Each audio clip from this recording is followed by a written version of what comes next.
Hi, I'm Emmanuel Xavier, and you're watching Out at the Center. Let's do it. Let's do it. Take your time. Let's do it.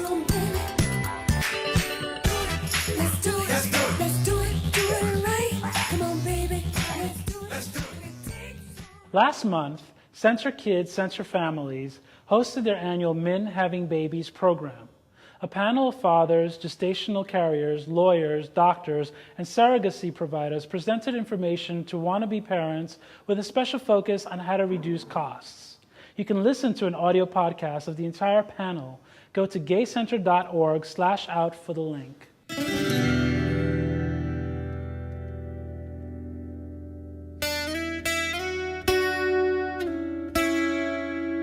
This is fantastic. Thank you all very much for coming. My name is Terry Bogus, and I'm the director of Center Kids, which is the family program here at the LGBT Community Center.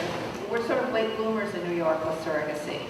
It was alive in other parts of the country a bit earlier than here, mostly because it's not a legal procedure here, so you have to step outside the state lines to actually make it happen. So it was a bit more challenging for our guys in New York.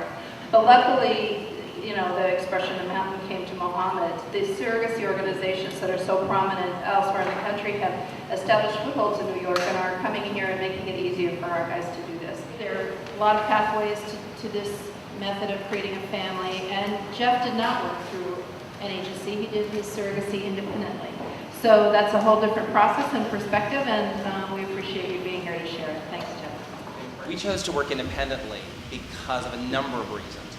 We felt that we didn't really want to pay an agency to do something that we felt pretty confident doing ourselves. We started to study surrogacy for some time before we actually started to move forward with it, so we felt like we had become fairly educated on the whole process. We also, for us, it was really important to have flexibility in putting all of the pieces together. We wanted to be able to get the right people for us. So we wanted to be able to select our own attorney. We wanted to be able to select our own medical care providers. We wanted to be able to select our own surrogate. I think a lot of it comes down to personal choice and what you're comfortable with. And again, if you are willing to do the work and put in the effort to do things independently and willing to deal with some of the risks of traditional surrogacy, then it might be a consideration.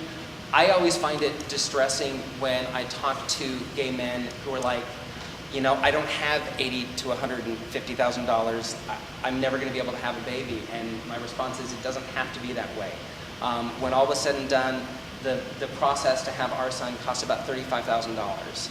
And again, legally, we had every I dotted and every T crossed, and we had terrific support through the entire process and an amazing little boy as a result. You can come to some agencies, we're one, which you can do traditional surrogacy at, and probably not 35, but it's more like 45.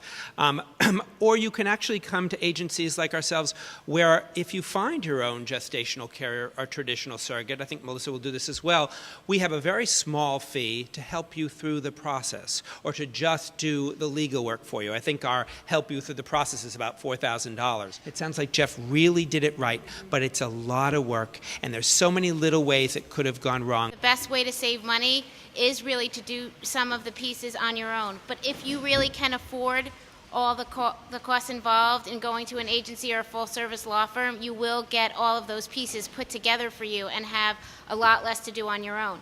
So like in our office, when people come to our office and say, how can I save money? I say, well, you can find the carrier on your own. You can bring us the carrier, you can bring a family member, you can bring a friend, you can bring her through a Surromom advertisement, and you will save a significant amount of money.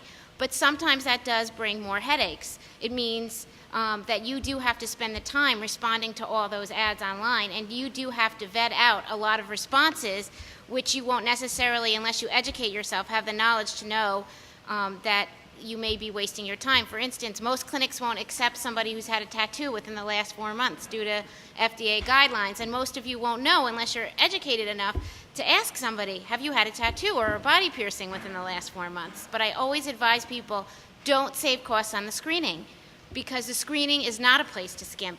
The attorney, the doctor, the psychologist, the criminal background check, the home study, that's not an area that you should be saving costs, because you should be making sure that all of those things are still done. There are also a couple of scholarships available. They are very hard to get, so in order to apply, you do have to be at a baseline income. I serve on one of the boards of Fertile Dreams, and they offer two $10,000 IVF scholarships to both gay and heterosexual couples every year, and you could apply on fertiledreams.org, but you do have to submit copies of your tax return, and if you have a combined income of like $150,000, it would really be a waste of time to apply because you wouldn't meet the cut.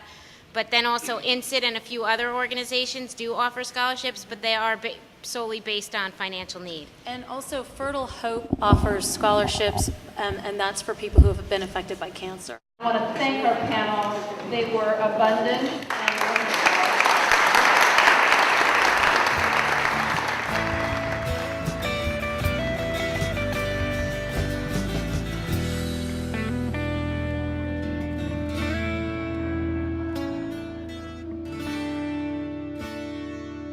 And that's all for this excerpt of Out at the Center. If you want to see the full show, check it out on our website at gaycenter.org/out. Until next time, I'm Emmanuel Xavier. Goodbye.